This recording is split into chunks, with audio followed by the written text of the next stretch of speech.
Hey, so welcome back to the Randori Spotlight, ladies and gentlemen. I'm Professor Al, and this show is all about discipline, growth, and the people who are transforming their lives through Brazilian Jiu-Jitsu.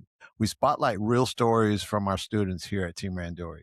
So, hair and no shortcuts here, guys. We build champions. So, welcome to the Spotlight. Let's get to work. Today's episode is going to be a really interesting one for you guys because it highlights something that we see all the time in Jiu-Jitsu, and that is how this art actually follows you around. Our guest began her jiu-jitsu career in New York City, training no-gi in one of the busiest, most competitive cities in America.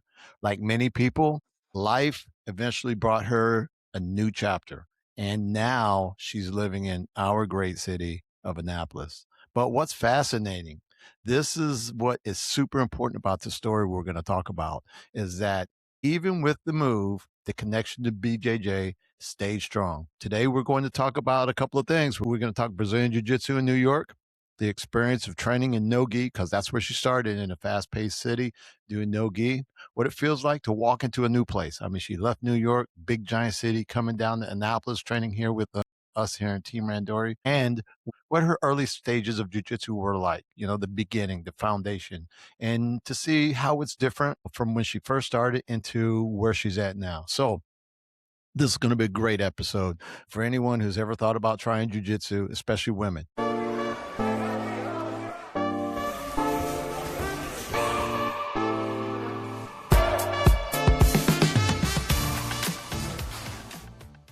Let's get started. Amy, please introduce Hi. yourself. I had this big, long preamble, so tell us who you are.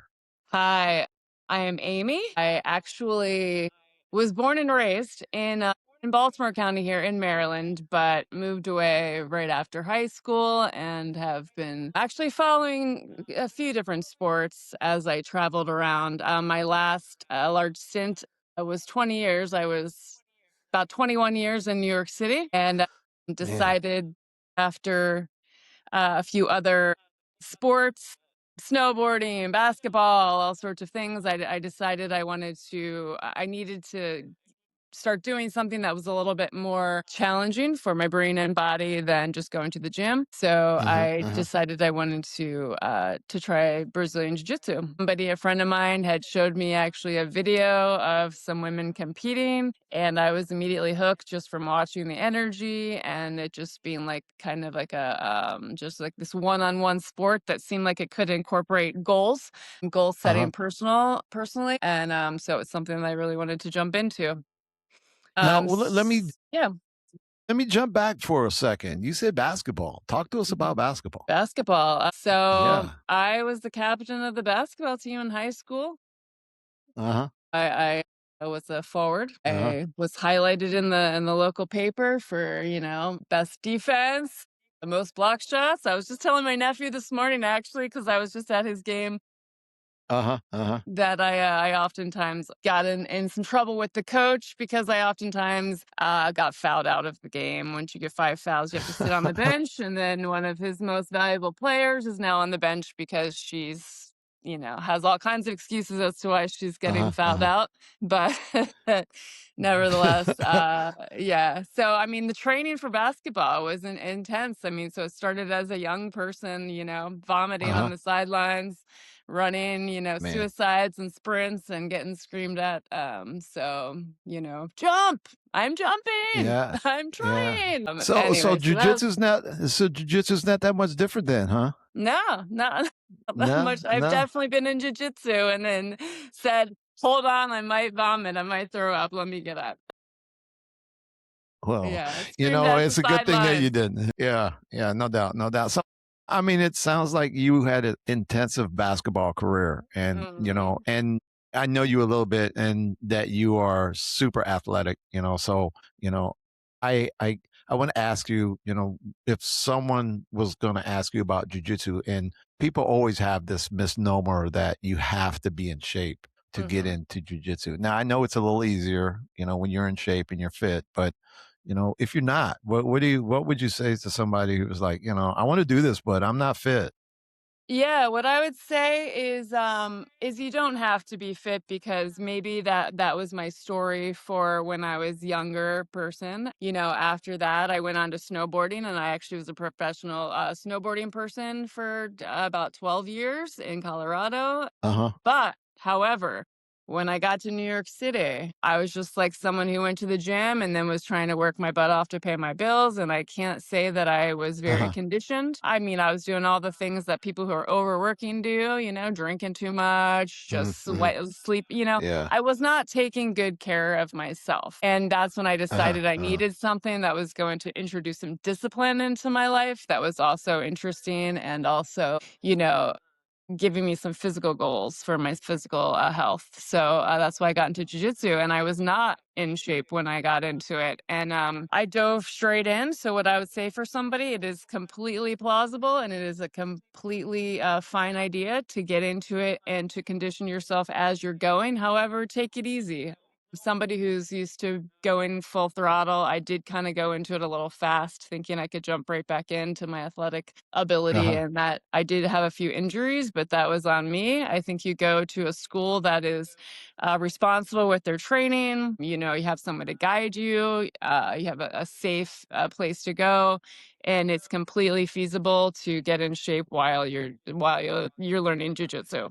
So, and you were saying that one of your friends kind of like exposed you or convinced you, or how did that work? I mean, that Um, basketball and snowboarding are kind of unique sports, and now you're just jumping right dead into a combat sport. Yeah, yeah. So, I just think I don't know. It was a male friend, and I don't know. I'm not a very violent person in general, but he seemed to think that it would seem like something that would be up my alley. So he's like, "Hey, have you ever thought Uh-huh. about jujitsu?" And I said, no, no. What's that all about?" And he described that it's no striking because that's Uh-huh. something that's intimidating. He described it a bit, and then he showed me some videos and it did seem like something that I would really, that just definitely interested me. Like I said, like with goals and having to use your brain a little bit and also really physical stamina without the injury that I would think would come along with striking. So, Uh-huh. yeah. Can That's you what I remember your just first just class? seeing. I do remember my first Mm. class. I remember my first two Yeah, classes tell us. because t- they yeah. were at two separate places. Okay. In New York, they and maybe around here too, they had a lot of opportunity for trying out a place for a free trial. Yeah. Yeah. And there was one right on my block. I walked by it every morning when I went to get coffee. And so I was like, okay, well, there's this place on my block. I'll go try. It's actually, I'm really bad with names, but it is like a Gracie, like whatever, a Yeah. high profile kind of gym. And so I went there. I remembered me being a little bit, I don't know, because I walked in and they advertise, come in, it's welcoming, you can be new, whatever, just try it out, and Yeah. and makes that seem comfortable. But when you walk in, you're definitely not comfortable. Everybody stops and they look back at the door to see the person Uh-huh. walking in who obviously doesn't know what they're doing. And then I'm like, hey, Yeah. just here to try out the gym. And then they stop staring at you. And then the guy grabbed me a gi and tossed it at me. And then he's like, put this on. And then I thought to myself, "Oh, where do I put it on? Do I put it on over my clothes? Do I take my Yeah. clothes off?" Like, I didn't know anything. And so I Yeah. just, Yeah. with my years of just being a human, I decided maybe I won't take my clothes off. I'll put this over my clothes. I'll go, I'll go into the corner and I'll just, do this as tactful as possible. Yeah. Yeah. Then I wasn't gonna pretend Yeah. like I knew how to tie the belt, so I was like, "Hey, can you show me how Mhm. to tie this up?" And then that was that. So first hurdle, jumped over the first hurdle, and then he had me do some just agility kind of exercises by myself, him and I think he was just probably Yeah. testing out my physical abilities. So, he Physical had me like fitness. Yeah. Yeah. yeah, doing some like backward tumbling backwards, like falling, Uh-huh. how to fall properly without, putting your hands Yes. down, those sorts of things. And that's all I remember. A little bit of physical testing and then just kind of like watching the class a bit. Uh-huh. Uh-huh. So, it interested me still, but I wasn't sold on it. So I Hmm. figured I went to try out another gym. This one was Unity. I remember the name of that for some reason. That's a very big gym there in New York. And that Yes. was I took a friend with me that time, a girlfriend of mine. And so her and I are both athletic and we both show up. And that was a little more, I knew kind of then what I was getting into. Oh, and they were just doing no gi. So Okay. came in, whatever the appropriate clothing, walk in, and then their instruction was, she's kind of a ham, my friend. So her and I, we Uh huh. kind of just did like tried to break the social awkwardness. And then he pretty much Uh huh. saw that we Uh were both, kind of sporty. And he was like, hey, you put your chest on her chest, and whoever does it first wins, pretty much. So we're just going at it with huh. no instruction, trying to just beat the crap out of each other. I'm trying to get my chest on her chest. She grabs me by the feet, not knowing this is a move. She grabs behind my feet and pushes me down with her. And then I hurt my Uh huh. back. I slammed right in my Man. tailbone. And so I Oh. was injured. So, I mean, I walked out of there and it wasn't, but I didn't do jujitsu again for a couple weeks because I was hurting. Uh huh. But however, that experience actually of that getting that adrenaline going with that exercise actually is Hmm. what made me Hmm. want to do it again and Oh, realize okay. I was gonna say, man. no. The first experience, I didn't really want to do jujitsu. Uh huh. After the second one, I think it's just, that chemical thing. I had the adrenaline going and I was Uh like, I huh. could get into this. So then wanted to seek out a place that was maybe more responsible and a little better with Yeah. instruction. So then actually through a reference of a friend who originally showed me jujitsu, went with him to a gym that was a little bit smaller, and they were no gi and gi combined, but they were handing over ownership was switching. The owner was moving out of town and a new Uh huh. person was taking over. Anyway, did mostly no gi there. Never put on a Okay. gi. And so there it was just a lot of they were trying to get a women's thing going. So I was trying to spearhead that a little bit and it wasn't really happening. The atmosphere for women there was terrible. It Uh huh. just was not welcoming. It was like a lion's den. Oh, okay. It wasn't So, welcoming. It wasn't that professional. I just so felt how long like did you stay there? I stayed there for 6 months. So yeah, 6 months, huh? for 6 months I went And then, there and I told myself, just go, just do it. uh huh. Uh-huh. So then eventually you moved here to Maryland. Moved to Maryland and I said to myself, thank goodness I realized that jujitsu is becoming such a popular thing. There's got to be, Uh huh. more to it than, this I mean, I wanted to give it another chance because I did really enjoy Yeah. it, the sport of it. I didn't enjoy the environment that I was in. So I did seek out yeah, I actually just typed in, you know, best Brazilian Jiu-Jitsu gym near me, and I live near Annapolis, and it popped up Uh huh.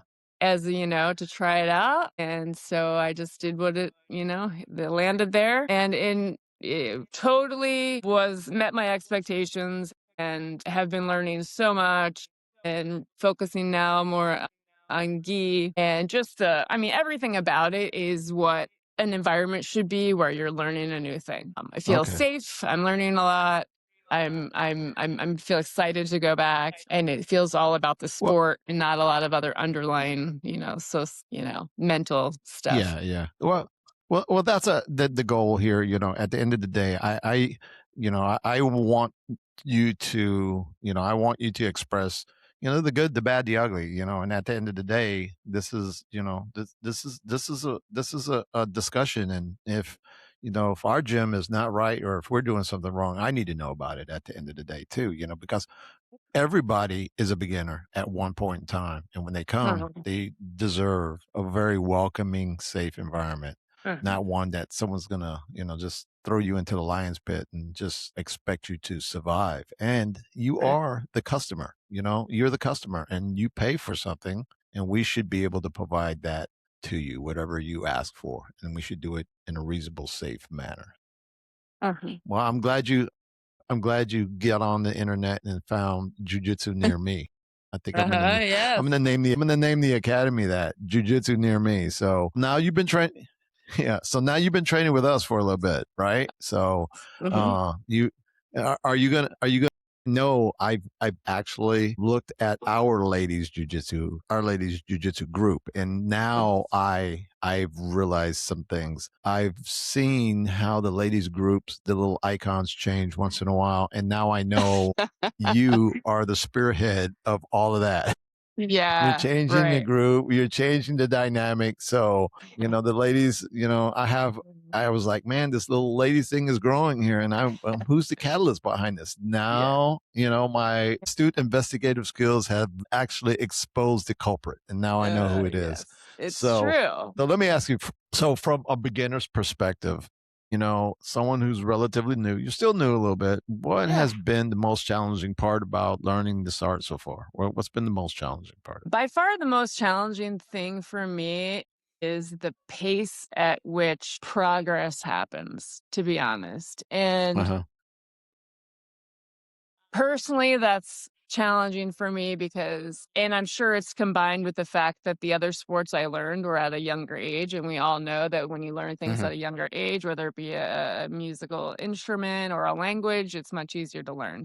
It's probably just coincidence that now I'm older trying to learn something new. I'm not sure, but I've always like pretty much can pick up skills fairly quickly. And this, Uh-huh. I mean, I'm Uh-huh. going on like a year of doing it. And I still sometimes, I always get out of it great exercise at this point at this gym, like a good camaraderie. I leave there feeling better than when I came, which is great. However, I still sometimes am like, what am I doing? Like, I think it's because like the adrenaline kicks in and I get excited Uh-huh. about what I'm Uh-huh. doing, and then my brain, like, it's definitely mental where there's lots of pieces to the puzzle, and I'm somebody who likes to Uh-huh. slow down and think about the pieces of the puzzle in a very like organized manner. And when somebody is like, Yeah. when you're in a physical thing with grappling with somebody, you can't necessarily stop and put all the pieces together. I mean, eventually, hopefully, but I think that's the most challenging thing for me is that I want to get better faster, and it's not, you know. And there's also life Well, things. I have a lot more responsibilities right uh-huh. now than I did when I was younger, so I can't come Yeah. 7 days a week. Yeah, yeah, yeah. Well, I would tell you this from an instructor's perspective. Every student who's a beginner says that. They all say that they want to learn faster and faster and faster and faster. But sometimes, from our perspective as instructors, we look and see you guys, and we see how you start. And when you come into the academy, and then as you start to train, we see the improvement. The problem is that you guys don't see the improvement. It's a different perspective when we're sitting on the side and we're able to see how you guys are passing the guard, how you passing the guard, how you making the guard, how you doing submissions. Like the other day, I sat up here and watched you. You did like 3 arm bars in a row, and I was like, I've never seen you in a class do like that many arm bars. And in your mind, my arm bar is terrible. I'm like, I don't know what you're talking about. Your arm bar has like just jumped out, and that's not even it's not even a technique that you're working, and Mm, that's why I was a little bit surprised. I'm like, this is not a technique that you prescriptively that we have given you to say I want you to do. This is right, something that inherently you just jumped on and seized and took the opportunity. So it was an opportunity during a roll, and you perfected that technique 3 times in a row, and now you're going to sit up here and tell me, oh, I'm not getting good. I'm not getting, so I it's a will matter of say perspective, I tell you. it is, and I'll say that the people at this gym are lovely and they're so kind, Uh-huh. and I will tell you that something that's really for me personally, I mean, everybody I'm sure benefits from, positive reinforcement, but oftentimes people will say, "Wow, you're getting a lot better." I'll roll with someone and they'll say, Yeah. "Whoa, you're really improving." And that's good confirmation that it's coming from like a random person that maybe I rolled with 2 Mhm. months ago that's like, "Whoa, you're really doing much better." And I obviously appreciate the instructor's, opinion because you watch us every single time. Yeah, Um, yeah, yeah. but it is really it's reassuring. Yeah, but maybe because Yeah, there's and not it's like a hard. I mean, bar. There's not like a bar with yeah, like well, other and sports where points and, I don't know. yeah, yeah, yeah. Yeah, I mean, and you, first of all, you're an athlete too, and athletes, once they start to become a hyper athlete and they excel in a whole bunch of different sports, they're like, man, I can pick up everything really, really, really fast. And then you beat up yourself when you feel like you can't get to a technique. And then all of a sudden, you're not seeing the other things. I mean, you- you're, you're taking threes off the baseline, but you're not looking at, the where you're, blocking shots and getting rebounds. You're Sure. excelling in rebounds and you're excelling in blocking shots, but you're like, oh, I can't hit a 3 point. I can't hit Right. a 3 pointer from the baseline. So Makes it's sense. all relative. But at the end of the day, I would tell you, you're doing good. So let me ask you on the flip side of that discussion, when you say you don't something that you don't feel. Now let me ask you, what's the most important, rewarding part of jujitsu? Something that you've learned, or some point of training that's been very, very rewarding for you.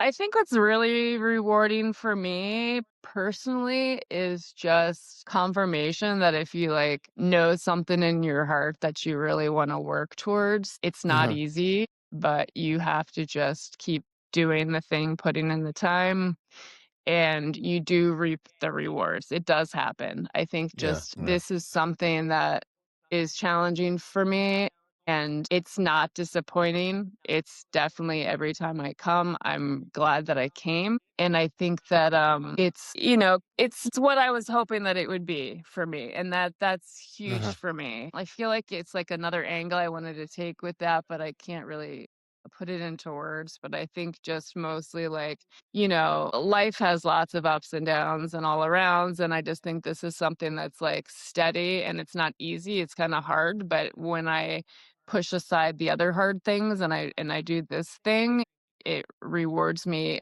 consistently and it's like certainly as opposed to maybe other things that you don't see the rewards for putting in effort. So I appreciate it for that. Okay. So what would be some goals that you have for your jujitsu moving forward? Talk to me You know, about, give me a 90 I've day kind of goal, give me a 6 month goal. kind of played around with I wouldn't mind doing competitions, but I know at this point I would probably lose, and that's not good for my ego.